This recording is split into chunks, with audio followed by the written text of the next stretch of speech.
Hello दोस्तों, मैं आप सबका अपनी कहानियों की इस दुनिया कहानी 2020 में आप सबका स्वागत करता हूं और ऊपर वाले से आप सबके सुखी और समृद्ध होने की मंगल कामना करता हूं और आपसे एक प्रार्थना करता हूं कि कृपया हमारे चैनल को सब्सक्राइब कर हमारे चैनल को सपोर्ट करें ताकि ऐसी और कहानियाँ मैं आपके लिए लाता रहूं, क्योंकि दोस्तों आप सभी व्यूअर्स ही मेरी ताकत है। तो आइए दोस्तों, आज की कहानी शुरू करते हैं। फूलों के एक बाग में खड़ी सपना अपने प्रेमी प्रताप का इंतज़ार करते करते कुछ परेशान होने लगी और मन में सोचने लगी कि आज आने दो प्रताप को, देर से आने पर उन्हें खूब डांटूंगी।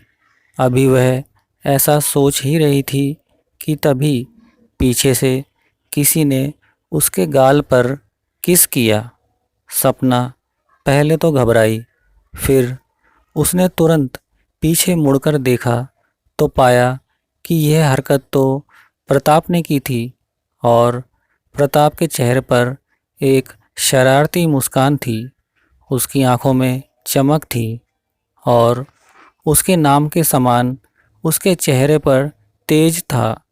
सपना प्रताप को देखकर और उसकी हरकत पर शर्म से लाल हो गई थी। सपना ने शर्माते शर्माते प्रताप से कहा कि तुम्हें शर्म नहीं आती, कोई देख लेगा तो? प्रताप ने कहा, देख लेगा तो देख ले, हम कोई डरते हैं? मैं तुमसे प्यार करता हूँ और जल्द ही तुम्हारे पिता के पास तुम्हारा हाथ मांगने अपने परिवार के साथ आऊँगा। तो इस पर सपना बोलती है, प्रताप तुम्हें तो पता है कि मेरे पिता एक रिटायर फौजी हैं और वह किसी फौजी से ही मेरी शादी करेंगे, किसी आम आदमी से नहीं। तो प्रताप आगे कहता है, सपना मैं जानता हूँ और तुम्हें सुनकर खुशी होगी कि मेरा सिलेक्शन फ़ौजी ट्रेनिंग के लिए हो गया है। अगले हफ्ते ही मैं ट्रेनिंग पर चला जाऊंगा और ट्रेनिंग करने के बाद मैं तुमसे शादी करूंगा। यह सब सुनकर सपना ने प्रताप को अपनी बाहों में भर लिया और रोते रोते कहने लगी, प्रताप इतने लंबे वक्त तक मैं तुमसे कैसे जुदा रहूंगी? तुम्हारी याद मुझे पल पल मारती रहेगी। प्रताप ने सपना को एक दिल के आकार का लॉकेट देते हुए कहा कि सपना, जब भी तुम्हें मेरी याद आए तो इसे छू लेना और समझना कि तुमने मेरा दिल छू लिया है। और फिर प्रताप अपनी ट्रेनिंग पर चला गया। इसके कुछ महीने बाद ही अचानक सपना के पिता को हार्ट अटैक आ गया। डॉक्टरों ने उन्हें बचा तो लिया, परंतु सपना को यह सच भी बता दिया कि तुम्हारे पिता अब ज़्यादा दिनों के मेहमान नहीं हैं, ज़्यादा से ज़्यादा कुछ दिनों का ही वक्त बचा है।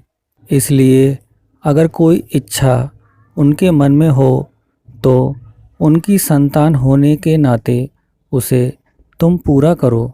सपना के पिता भी अपनी हालत देखकर समझ गए थे कि वह अब ज़्यादा दिनों के मेहमान नहीं हैं। तो सपना के उनकी इच्छा पूछने पर सपना के पिता ने कहा कि बेटी, मैं तो बस तेरा घर बसते हुए देखना चाहता हूँ। मेरे दोस्त का बेटा फ़ौज में अच्छी पोस्ट पर है। मैं चाहता हूँ कि मेरे मरने से पहले तुम उससे शादी कर लो। सपना यह सब सुनकर सोचने लगी कि अगर मैंने कहा कि मैं किसी से प्यार करती हूँ और वह यहाँ है भी नहीं, तो पिताजी इस बात को बर्दाश्त नहीं कर पाएंगे और मुझ पर पिता हत्या का कलंक लग जाएगा। सपना के अंतर्मन में जंग चल रही थी, एक बेटी और एक महबूबा की, और हमेशा की तरह महबूबा हार गई और सपना ने पिताजी से कहा कि आप जहाँ चाहें, मैं आपकी इच्छा से शादी करने के लिए तैयार हूँ। यह सब सुनकर सपना के पिताजी बहुत खुश हुए और उन्होंने सपना की शादी अपने दोस्त के बेटे के साथ करवा दी। और कुछ दिनों के बाद सपना के पिताजी भी गुजर गए और उधर कुछ समय के बाद तेज प्रताप भी अपनी ट्रेनिंग पूरी करके वापस आ गया और अपने माता पिता से सपना से प्यार और उससे शादी की बात बताई।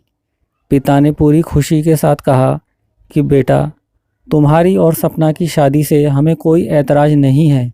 और अगले ही दिन पूरा परिवार सपना के घर गया कि सपना के पिता से सपना का हाथ अपने तेज प्रताप के लिए मांगेंगे। परंतु सपना के घर पहुंचकर उन्होंने देखा कि वहां तो ताला लगा है। पड़ोसियों से पूछने पर सपना की पूरी कहानी उन्हें पता चली और वे सभी लोग उदास होकर अपने घर वापस आ गए।